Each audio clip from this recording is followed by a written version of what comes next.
Hello everyone and welcome to Mrs. Evans' biology class. This is one of several videos that you will be watching throughout the semester.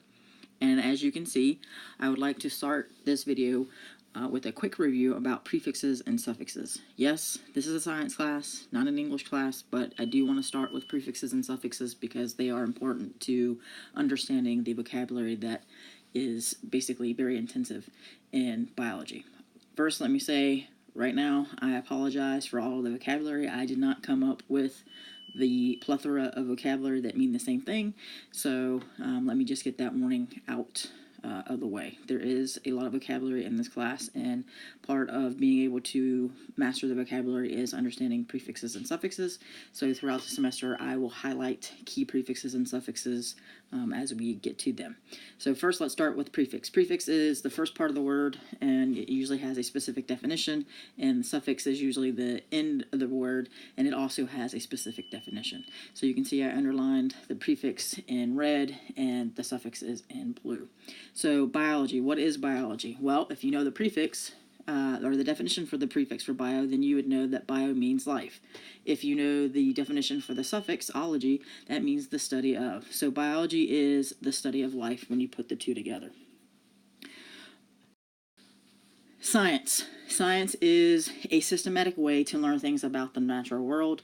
Galileo is basically credited with establishing the process that scientists use today in order to test observations and predictions that they have based on observations that they've made, and we call that the scientific method. You should be familiar with the scientific method because you should have been exposed to it beginning in elementary school, then again in middle school, and you should have been exposed to it obviously last year in your science class. So hopefully this will be a review for you and you won't have to spend a lot of time reviewing these slides. Okay, let's do a quick review of the scientific method. Science, regardless of whether it is chemistry, physics, biology, earth science, always starts with an observation. Observations are using your five senses in order to gather data or information. So let's say that you're in a field, you're walking in a field and you notice some flowers. All right, you may notice that they are all red. You walk up to them and they smell like rotten flesh. You count the number of petals. Maybe you decided that, hey, I wonder what it tastes like. Anything that you use your five senses to gather information on is considered an observation. So observations typically lead to a hypothesis. A hypothesis, as you remember or should remember, is an educated guess. It is a possible explanation for the observations that you've seen. It is written as an if-then statement, and I'll go a little bit into more detail about why it's an if-then statement and what that tells you. A hypothesis must be testable. All right, I can't say that giving bananas to a chimpanzee makes them happy. What's happy? It's a relative term, so that would not be a testable hypothesis. So after we formulate a hypothesis, typically we want to design an experiment. But before we do that, we do research, all right, and we use peer-reviewed sources. So a peer-reviewed sources or a peer-reviewed source is a source that has a group of individuals that review the information, and these are individuals that are qualified to review the information, and they make sure that the information is free of any bias and that the information is accurate to the best of everybody's knowledge. So an example of a peer-reviewed source would be a scientific journal or maybe a college website, anything that you know that the information is going to be checked. So typically you do research. Maybe you want to know if somebody else did an experiment along the same lines as you. What data did they collect? You're going to get information in order to design a controlled experiment. And that's obviously the next step is to design a controlled experiment, which we're going to talk about a little bit more in detail in a moment. And then the last thing is obviously you have conducted your experiment. While doing your experiment, you've collected data. Now you're going to analyze that data, and then you are going to make a conclusion. Does the data support your hypothesis, or does it basically cause you to reject your hypothesis? If it causes you to reject your hypothesis, then you need to come up with a new hypothesis, and the process starts all over again. So let's take a moment and step back for a second. During the experiment, you are going to collect data. Data has basically two categories. One is qualitative data. Qualitative data is data that uses description. So back when I was talking about the flower, when I said it was red, it smelled like rotten flesh, those are all descriptions, and those are all examples of qualitative data. Quantitative data, quantity, has to deal with numbers. So as soon as I count, or as soon as I give a piece of data that has a number associated with it, then that is referred to as quantitative data. For example, I may have counted the number of petals on the flower. It may have had 7 petals. Right? That's an example of quantitative data. Right? It involves numbers. Okay, at this point, let's go back and talk about controlled experiments. Controlled experiments have certain criteria that scientists look at to make sure that they are what we consider a valid experiment. First, a valid experiment must be repeatable. Okay, this is where you look to see if the data basically comes out to be consistent. Obviously, there is some margin of error that you're going to get between trials, and then you basically would do a statistical analysis to come up to see, hey, does it fall within the acceptable limits? If it does, then we would basically consider it to be a valid experiment. If it doesn't, then it's not considered to be a valid experiment. 2, the experiment should have a control group. A control group, simply referred to as the control, is a group that does not receive the independent variable. You need to have a control group because you need to make a comparison. How are you going to know if giving sugar to students is going to make them hyper if you don't have a group that you didn't give sugar to? You need to have a group so you can make a comparison. Without it, again, not considered a valid experiment. And then the last thing is for an experiment to be considered valid, it must only test one variable at a time. So let's say I think Miracle-Gro makes plants grow taller, so I want to test my hypothesis. If I give plants Miracle-Gro, then the plants will grow taller than plants that I don't give Miracle-Gro to.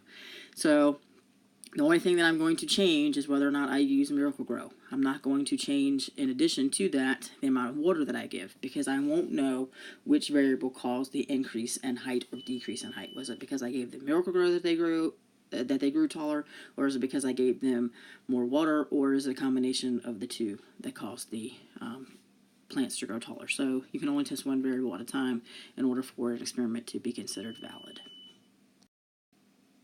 In addition to meeting the criteria that I just went over, a controlled experiment has 5 parts to it. The first of these is the independent variable, also referred to as the manipulated variable. This is the variable that the experimenter is going to change on purpose. It is what they are testing. So going back to my Miracle-Gro example, Miracle-Gro would be my independent variable and plant height would be my dependent variable. I'm purposely changing when I'm giving plants, so that's my independent variable, and the dependent variable is what I'm going to measure. A lot of what you are going to do in this class is identifying variables in a controlled experiment. So I'd like to take a moment and review some things that you can do to figure out the independent variable given different situations. So first is the hypothesis itself. The hypothesis, remember, is an if-then statement. It is written that way because it tells you what the independent variable is and also what the dependent variable is. So the independent variable follows the if. The dependent variable follows the then. So if I give a plant Miracle-Gro, then they will grow taller. Independent variable is Miracle-Gro, and the dependent variable is plant height. The second thing is second way is looking at the data table. Data tables are basically arranged following one simple rule, and that is that the dependent variable always goes on the rightmost column. By looking at the data table and seeing what's on the right, you can easily identify what the dependent variable is, and then from there you can deduce what is the independent variable, and if there's more than one column left in the data table, and I'll review that in a moment. The third thing is to look at the graph. Graphs are set up so that the independent variable is on the x-axis and the dependent variable is on the y-axis. So by looking at the graph and looking at the labels on the x and the y, you can determine what the independent variable is and also the dependent variable. Also, you can determine what the independent variable is and dependent variable is based on the title of the graph. So one of the things that you're going to do in this class is making sure that you come up with an appropriate title for your graph that you are going to construct in this class, and the rule of thumb is that it is written as the effect of the independent variable on the dependent variable. So by looking at the title of the graph, I can easily identify my independent variable and also my dependent variable. And then the last way that you can figure out what the independent variable is by looking at clue words in a scenario. All right, so if I read a scenario about an experiment, then I can determine what the independent variable is based on certain clue words. So if I see that the experimenter changed, altered, manipulated, modified, any of the plethora of synonyms that mean the same thing, if I see those words, those indicate to me that that is the independent variable. So if in my scenario I read that Mrs. Evans changed how much Miracle-Gro she gave plants, then that tells me that Miracle-Gro would be my independent variable. All right, so now let's take a moment and let's look at a data table and also a graph. Okay, so you see I have a data table and I also have a graph here on this slide. So let's look at the data table first. So remember, the rule of thumb for a data table is that the dependent variable always goes on the rightmost column. So I know that plant growth is my dependent variable. All right, so specifically probably plant height. From there, then I can look at the other two columns and determine what the independent variable is. So by looking at my other two columns in the data table, I know that the pH of the soil is my independent variable. Okay, you notice that on this particular data table it has plant group 1, plant group 2. You can basically deduce that they had probably 10 plants maybe in each of these groups, and typically you use different, or not different, but a group of plants in a setting so that in case one dies, you're not basically using your experiment. And then as you can see, it has average here, so I know that there is more than one plant in each of these groups. So by knowing the rule of thumb, as far as how data tables are set up, I can easily identify the dependent variable and the independent variable. So now let's look at my graph. The independent variable, as I said earlier, always is on the x-axis. The dependent variable is always on the y-axis. By looking at the labels on the x-axis and the y-axis, I can determine what the independent variable is and the dependent variable is. Notice that on the x-axis time is labeled and on the y-axis plant growth is labeled. So I know that the number of days is my independent variable and the plant growth is my dependent variable. Also remember that you can also look at the title of the graph to determine what the independent variable is and dependent variable, because the title, if written appropriately, should have a title that says the effect of the independent variable on the dependent variable. So if I wanted to do a title for my data table that I have, I could say the effect of pH of soil on the plant growth. That might be the title for my graph that I would basically graph based on that data. The second part of a controlled experiment is the dependent variable, also known as the manipulated variable. This is the variable that the experimenter is going to observe or measure. They are specifically doing something with that variable. I've already talked about ways that you can identify the dependent variable as I was talking about the independent variable as well.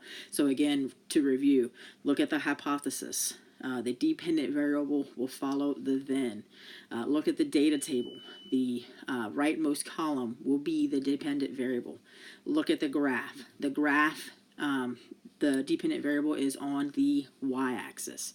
And then the last thing is to look for clue words in a scenario. So in a scenario, things that I look for is what is the observer doing with something. So it can say that Mrs. Evans recorded the plant height. She charted the plant height. All of these are indicators that that is the dependent variable. So look for things that the observer is measuring, recording, charting. Those all are indicators that that is the dependent variable.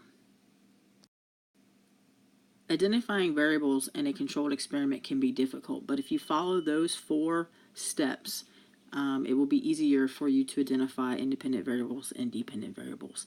A mnemonic device to help you remember on a graph is dry mix. Okay, dry mix. I'll write it this way. This tells you that the dependent variable also referred to as the responding variable, goes on the y-axis. Also, you can remember that the dependent variable goes on the right in a data table. Mix tells you where the independent variable is. M for manipulated, I for independent, and it goes on the x-axis. So dry mix is a mnemonic device to help you remember where the independent variable and dependent variable is on a graph, as well as in a data table. A controlled experiment also has constants, also referred to as controlled variables.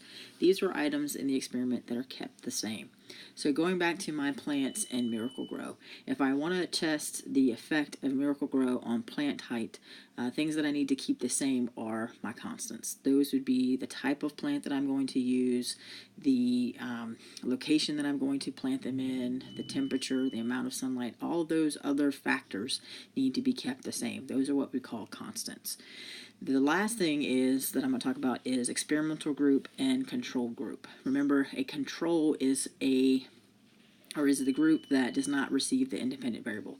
This is a must for a experiment to be considered a valid experiment. You have to have a control group because you have to have something to compare to. Without it, you have no way of knowing if the independent variable actually had the effect that you think it had. So we talk about experimental group and control group. Experimental group is the group that receives the independent variable. So you can have more than one experimental group because you may say that you want to know the effect of caffeine. So you may vary the percentage of caffeine that you give plants. One group gets, say, 15% caffeine in the water, another group gets 30, another group gets 45, another group gets 60. Those are all your experimental groups, and then the group that you just give plain water to would be your control group. So again, in order for an experiment to be considered valid, it must contain a control group. Now that we've talked about the different parts of a controlled experiment, let's look at a given scenario. Julie's mom bought a hydrangea bush from Lowe's last year because it had beautiful blue flowers, her favorite color. She planted it in her yard and was very pleased with her purchase. The following year, the flowers were pink. Boy, was she upset. Apparently, she dislikes the color pink. Her daughter knew why the plants turned pink because she learned it in biology class. She told her mom it was because the pH of the soil was above 7. To get blue flowers, the soil pH needs to be around 6. Her mom was skeptical, so Julie designed an experiment to show her mom how pH affects flower color. She bought 15 hydrangea bushes and planted them in soils with different pHs. She planted 5 in 6.0 soil, 5 in 7.5, and 5 in 7.0 soil. The ones in 6.0 turned blue, and the ones in 7.5 turned pink. So, how can I identify the independent variable and the dependent variable? The first thing is that if you notice, pH affects flower color. That statement alone tells me two things. It tells me the independent variable and it tells me the dependent variable. It tells me the independent variable is pH because pH is affecting flower color. So pH is independent variable and flower color is being affected by the change in pH, so flower color is my dependent variable. The second thing that tells me that the independent variable is the pH is, it talks about different pHs. All right, so that also indicates that the independent variable is the change in pH. So now that we've identified the independent variable and the dependent variable, what are some constants in her experiment? Remember, constants are things that are kept the same throughout the experiment. So obviously she used the same type of plant. She used hydrangea bushes. And in order to make sure everything was constant, she would need to plant them in the same area so they're exposed to the same amount of sunlight, the same amount of water, the same temperature, etc. All of those would be constants. And then obviously she needs a control group. So the control group would be the plants that she planted in 7.0 pH because 7.0 is neutral. Now it's your turn to practice.